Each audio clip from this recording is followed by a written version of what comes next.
Assalamualaikum warahmatullahi wabarakatuh. Selamat datang di video Buja yang selanjutnya. Oke, kali ini kita akan membahas tentang kalimat efektif. Apa sih kalimat efektif itu? Sebelum kita membuat kalimat efektif, tentunya kita harus tahu dulu apa itu pengertian kalimat efektif. Sama saja dengan tak kenal maka tak sayang. Kalimat efektif. Oke.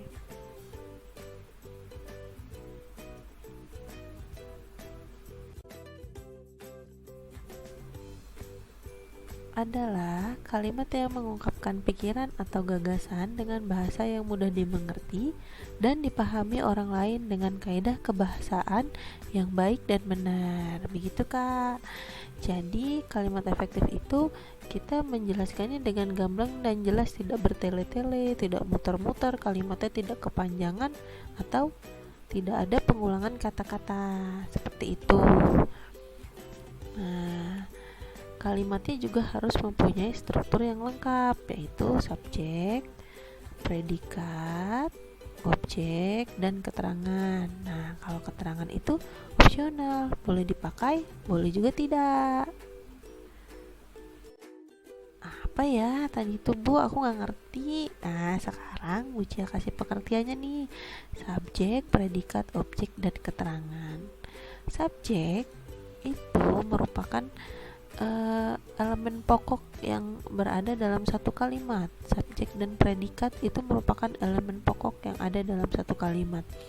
Subjek itu bisa berupa nama orang, nama negara, kata benda.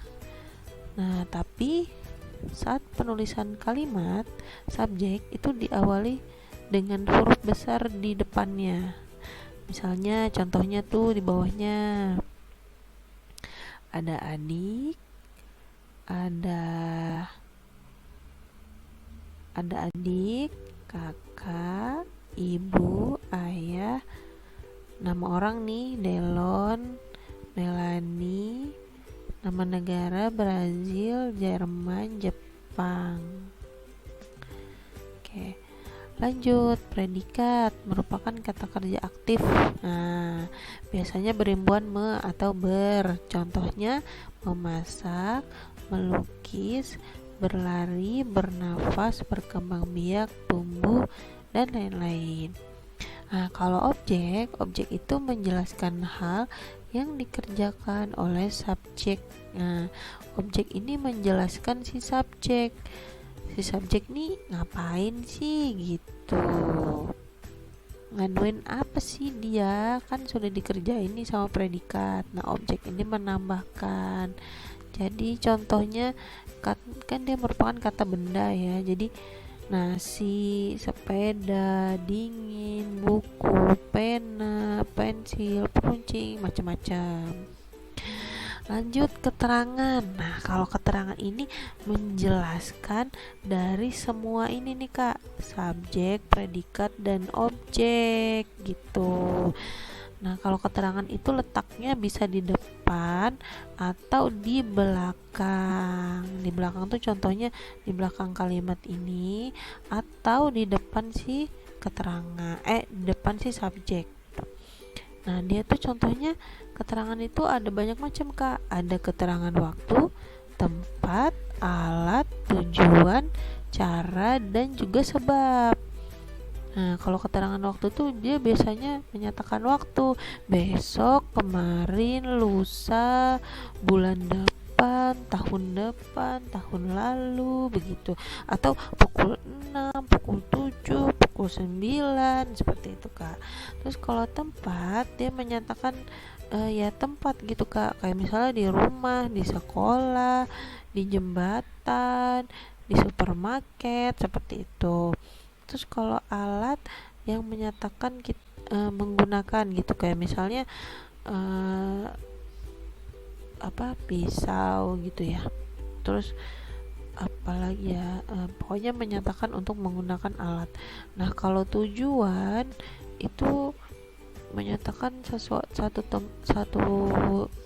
hal yang mau kita tuju, misalnya untuk mendapat ranking untuk pergi ke Bandung seperti itu. Terus kalau cara itu menjelaskan caranya seperti apa sih di dalam kalimat itu. Misalnya gini, ibu memasak nasi menggunakan dandang misalnya gitu, sama yang terakhir sebab. Nah,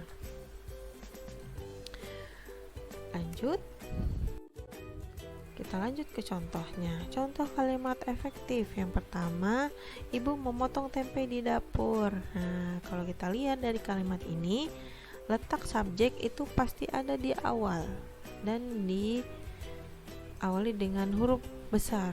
Ibu, huruf I-nya besar. Nah, ibu itu merupakan subjek. Memotongnya merupakan predikat.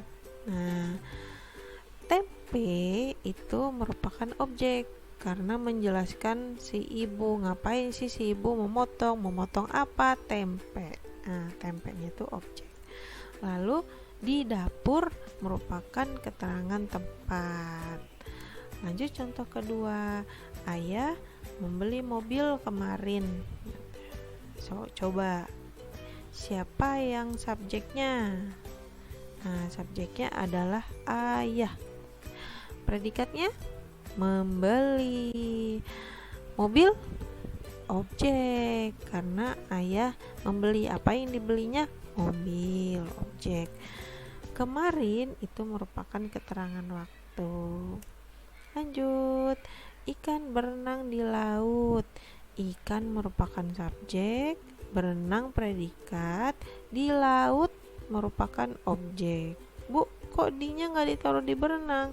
Di laut itu sebenarnya merupakan satu kesatuan, Kak.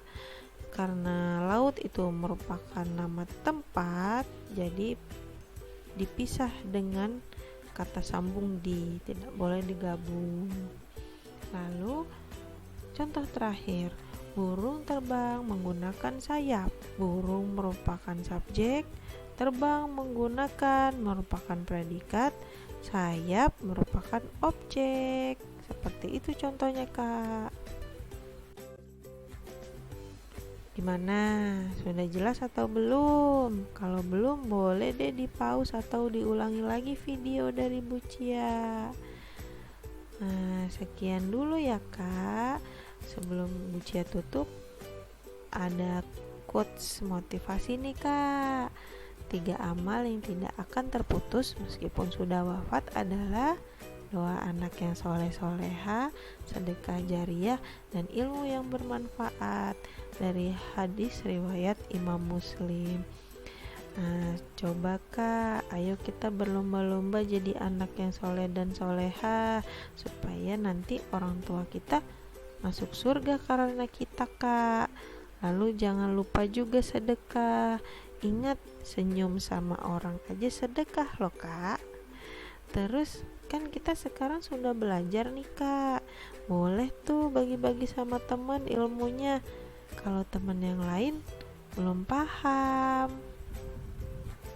Terima kasih sudah menonton, Kak. Sampai jumpa di video Bu Cia selanjutnya. Goodbye.